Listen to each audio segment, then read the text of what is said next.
Hi, I'm Ryan Szymanski, curator for Battleship New Jersey Museum and Memorial. Today we're going to talk about the Doolittle Raid. Battleship New Jersey was still under construction at the time that this raid took place, but one of our most famous sailors was involved with it. This is Admiral William F. Halsey.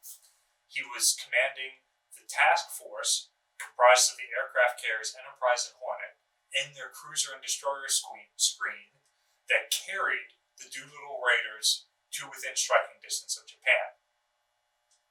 His offices and stateroom would have been a room very similar to this one. This is one of the few spaces on board the battleship that have been restored to look like they would have in World War II. Would have been very similar to his stateroom on Enterprise.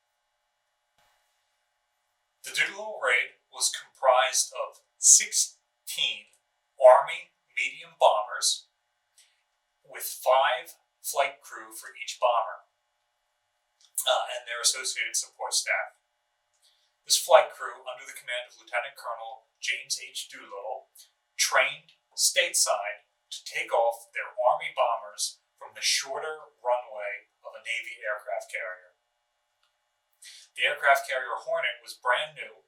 When she transitioned from the Atlantic coast where she was built to the Pacific coast of the United States, these Army bombers were loaded onto the deck of the carrier. With the 16 bombers on the deck being much larger than she was designed to carry and much larger than her hangar or her aviation elevators could handle, she was unable to launch or recover her own aircraft. So for the operation, Enterprise, commanded by Halsey, escorted Hornet so that they could fly combat air patrols and scout missions from Enterprise. The attack took place April 18th, 1942. This was very shortly after the attack on Pearl Harbor on December 7th. It was one of the first offensive actions the United States was able to take against the Japanese. Shortly after the attack on Pearl Harbor, the Japanese attacked a number of Allied colonies in the Far East. Control of these colonies not only resulted in a string of humiliating defeats for the United States and the other Allied powers, it also created several concentric rings of island defenses, each defended by an Army garrison and air forces, which protected mainland Japan from Allies coming across the Pacific Ocean. The point of the Doolittle Raid was to load the Army aircraft, which had very long range, onto the Navy aircraft carriers, which could get them closer to Japan. Following the loss of Guam and the Philippines, the United States had no bases close enough to Japan to launch bombers from. So they had to get their aircraft carriers close to the Japanese mainland.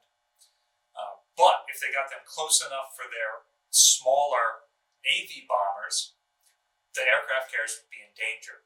The United States had a very small number of aircraft carriers, and these aircraft carriers were the new capital ships of the Navy since the battleships had been lost at Pearl Harbor. The United States Carrier Task Force took a northern route towards Japan, which avoided the Japanese island defenses. The Japanese knew they were vulnerable here and had a fleet of fishing boats out scouting to make sure that no American strikes came close. This is the flag bridge on USS New Jersey. Halsey commanded the 3rd Fleet from this spot in 1944. He was commanding Enterprise and Hornet's task group from a spot very similar to this when he had to make the unenviable position to either launch the strike early, having been spotted by Japanese fishing boats, which relayed his position to the Japanese, or risk 2 of only 5 American carriers in the Pacific at that time to get closer to Japan. He gave the order to launch the strike now. This preserved his assets and was theoretically possible with the long-range Army medium bombers. They did have to strip much of their defensive armament and other weight off of their aircraft on top of what they had already stripped down in order to hold more fuel. And they wouldn't be able to escape as deep into China as they had hoped to, which meant they might have to land in the coastal areas which were controlled by the Japanese. The raiders were able to take off, and even though the Japanese knew the American strike force was coming, they were caught completely by surprise when the bombers hit them. They did not think there was any way that the Americans could launch land-based aircraft off of Navy aircraft carriers. So they didn't think that the strike could be launched that early. They were still preparing for the Americans to close the distance hundreds of miles before they could be engaged. The 16 bombers were supposed to target the Tokyo area. Without time to reconnoiter their targets or do bomb damage assessment or anything, they had to hit targets on the fly. So as they crossed the coast, they began to gain altitude so that their bombs would have time to arm before they hit their targets.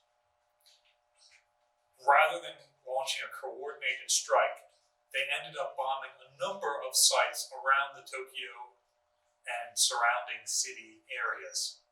One of the bombers even flew over the imperial palace where the emperor lived.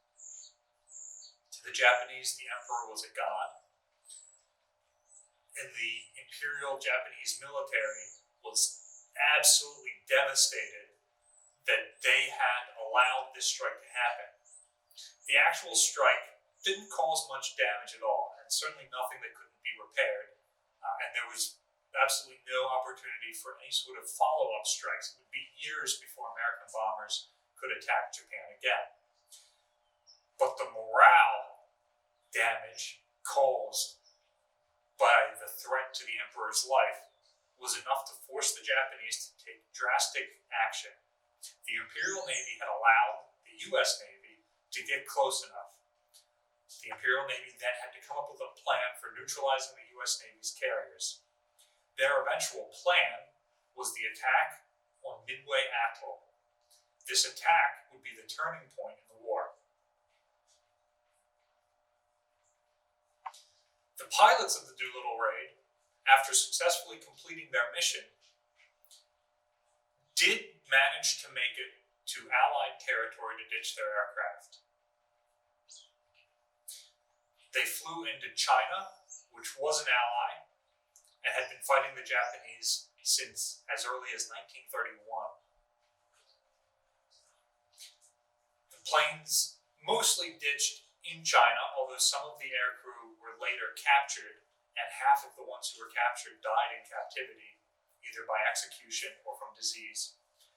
One of the aircraft flew to the Soviet Union, which, although an Allied power, was neutral in the war against Japan, and they interred the aircraft and the air crew.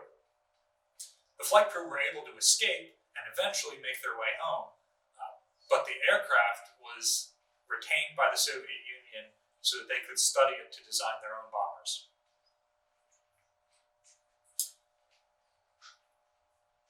The surviving air crewmen faced an odyssey. Many were injured when they had to ditch their aircraft, and then they had to travel all the way across China back deeper into Asia to find routes back to Allied countries. This took many of them months and even years before they could make it home. All in all, the loss of 16 aircraft and the injury and loss of a fraction of the air crew was a small price to pay. The raid came off as an incredible success, one that probably has never been done before or since in the annals of military history. Thank you for watching today. If you like this content, check the description down below for ways you can support the museum and the content we create. Also, if you have any questions or comments, feel free to leave them down below. Like, share, subscribe, and click the bell icon to get more information when we post new content. And I'll see you next time.